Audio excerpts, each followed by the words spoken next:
Praise the Lord. Hallelujah. സ്നേഹമുള്ള സഹോദരങ്ങളെ, ഇന്ന് നമ്മൾ ചിന്തിക്കുന്നത് ഒരു വചനത്തിന്റെ ആഴത്തെക്കുറിച്ചാണ്.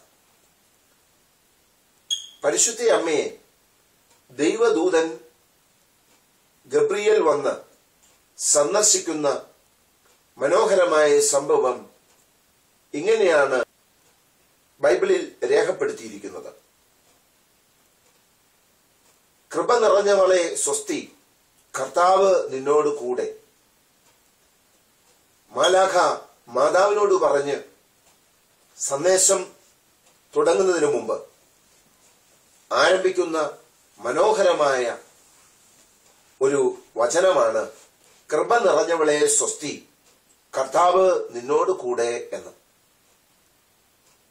തുടർന്ന് വചനം ഇങ്ങനെ പറയുന്നു, മറിയം ഇത് കേട്ട് അസ്വസ്ഥയായി എന്ന്. സ്നേഹമുള്ള സഹോദരങ്ങളെ, കൃപ നിറഞ്ഞവളെ സ്വസ്തി എന്ന് പറയുന്നതും കർത്താവ് നിന്റെ കൂടെയുണ്ട് എന്ന് പറയുന്നതും കേട്ട് എന്തിനാണ് മറിയം അസ്വസ്ഥയായത് എന്ന് ഞാൻ ചിന്തിക്കുവാൻ തുടങ്ങി. സ്നേഹമുള്ള സഹോദരങ്ങളെ, നമ്മളും എത്രയോ പ്രാവശ്യം കർത്താവ് നിന്റെ കൂടെയുണ്ട് എന്ന് കേൾക്കുന്നു.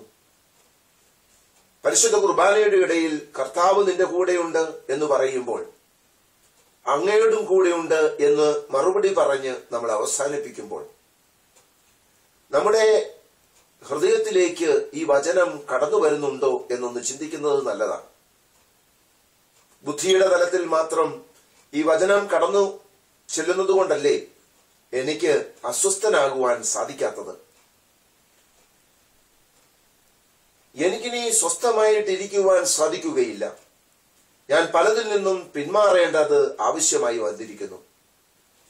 എന്റെ കാഴ്ചകൾ എങ്ങനെയൊക്കെയാണ് പോകുന്നത്, എന്റെ കേൾവി എങ്ങനെയൊക്കെയാണ് ഞാൻ സംസാരിക്കുന്നത്, എങ്ങനെയൊക്കെയാണ് ഞാൻ ഇടപെടുന്നത്, എങ്ങനെയൊക്കെയാണ് ഞാൻ ഈ ജീവിതത്തിൽ വർത്തിക്കുന്നത് എന്നൊന്ന് ചിന്തിക്കുവാൻ നമ്മെ പര്യാപ്തമാക്കുന്ന വിധത്തിൽ ഒന്ന് വിശകലനം ചെയ്യുന്നത് നല്ലതാണ്. കർത്താവ് നിന്റെ കൂടെ ഉണ്ടാകുമ്പോൾ, നിന്റെ അടുത്ത് ദൈവത്തിന്റെ സാന്നിധ്യം ഉണ്ടാകുമ്പോൾ നിന്റെ ജീവിത രീതിയിൽ ആകപ്പാടെ ഒരു മാറ്റം വരേണ്ടത് അത്യാവശ്യമാണ്. യുഗാന്ത്യത്തോളവും അവൻ നിന്റെ കൂടെ ഉണ്ടായിരിക്കും എന്ന് പറഞ്ഞ കർത്താവ്, വാഗ്ദാനങ്ങളിൽ വിശ്വസ്തനായവൻ, അവൻ നമ്മുടെ കൂടെ ഉണ്ടായിരിക്കുക തന്നെ ചെയ്യും. എന്നാൽ കർത്താവ് നിന്റെ കൂടെ ഉണ്ട് എന്ന് നമ്മൾ പറയുന്നുണ്ടെങ്കിലും അതനുസരിച്ചുള്ള ഒരു പ്രവൃത്തി എന്നിൽ നിന്ന് വരുന്നില്ലെങ്കിൽ നാം വചനത്തിന് വിരുദ്ധമായിട്ടല്ലേ ജീവിക്കുന്നത്?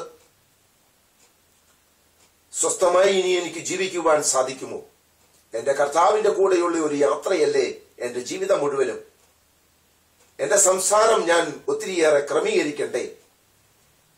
കർത്താവിന് ഇഷ്ടമില്ലാത്തതെല്ലാം ഞാൻ ചെയ്യാതിരിക്കണ്ടേ? എന്റെ കർത്താവിനോട് ചോദിച്ചിട്ട് വേണ്ടേ ഞാൻ എല്ലാ കാര്യങ്ങളും ചെയ്യുവാൻ?